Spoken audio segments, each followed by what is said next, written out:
latent heat.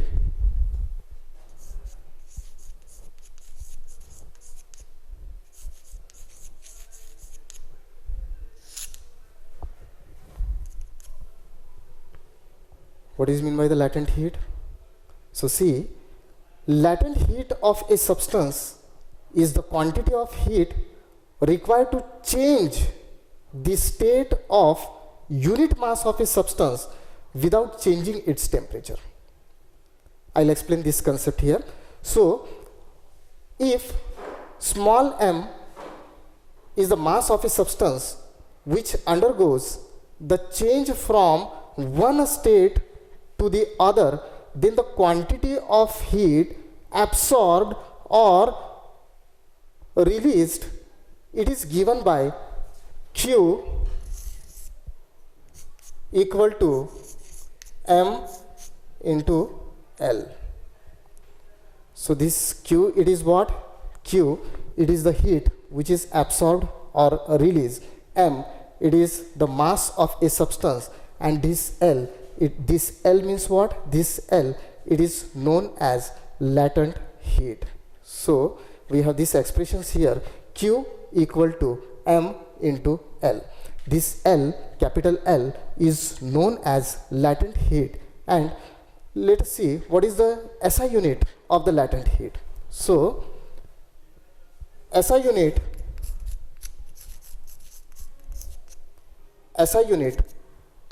of latent heat is joule per kilogram. Joule per kilogram. This is what? This is the SI unit of latent heat. These things you have to remember regarding the latent heat. Latent heat means what? The latent heat of a substance is the quantity of heat required to change the state of unit mass of a substance without changing its temperature. This term you have to remember here. Now let us study about the mode of transfer of heat.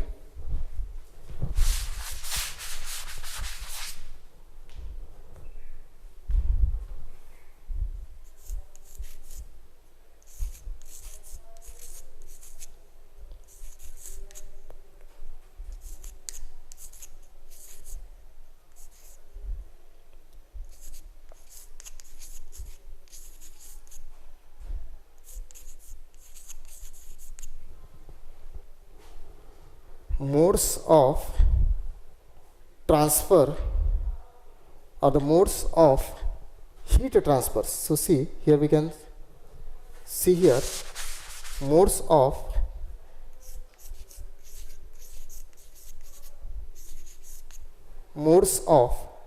heat transfer.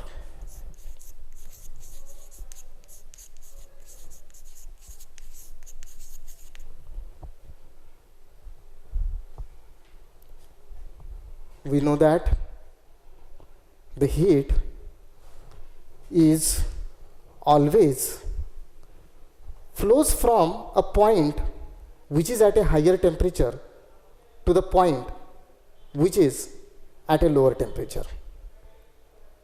Heat can be transferred from the one place to another place in three different ways.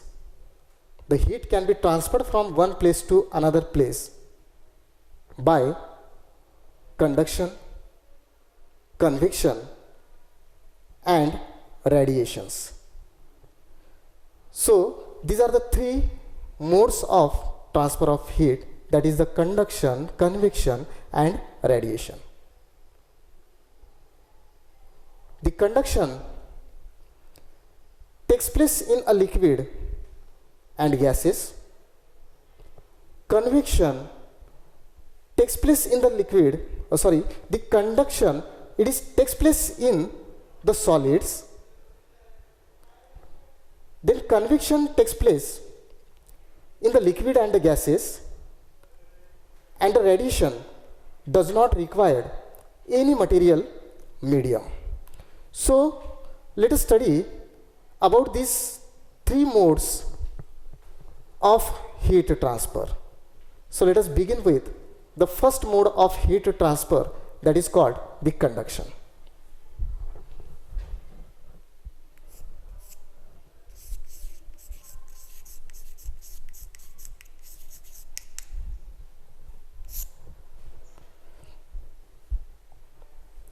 What is meant by conduction? So see, the conduction means what? The process in which the heat is transferred from hot end to the cold end without actual migration of the molecules or atom, it is called the conduction. So we can take the one example of conduction, that is when metal rod or a steel rod is heated at the one end, we can observe that very soon that rod becomes warm at the other end. So in the process of conduction, what happens when the rod is heated at the one end? The molecules acquired the heat energy and they vibrate about their mean position and they transfer the heat from one particle to another. In this way, when the rod is heated at the one end, it will become hotter or it will become warm at the other end. So this is the conduction. Now see, what are the conditions for the conductions? So condition for the conductions, the first conditions, we can say that this conduction process takes place when the 2 points are at a different temperature. So the first condition for the conductions, you have to remember here that the 2 points should be at a different temperature. Then the second point, you have to remember here that there should be the medium between the 2 points. So the conduction will take place if the medium will be there. So these two conditions for conductions you have to remember here. Now let us study what are the characteristics of the conductions. So let us study the characteristics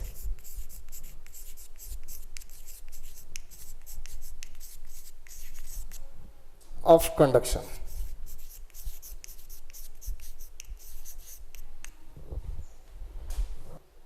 First point you have to remember here that the conduction is slowest among the all three modes of transfer of heat.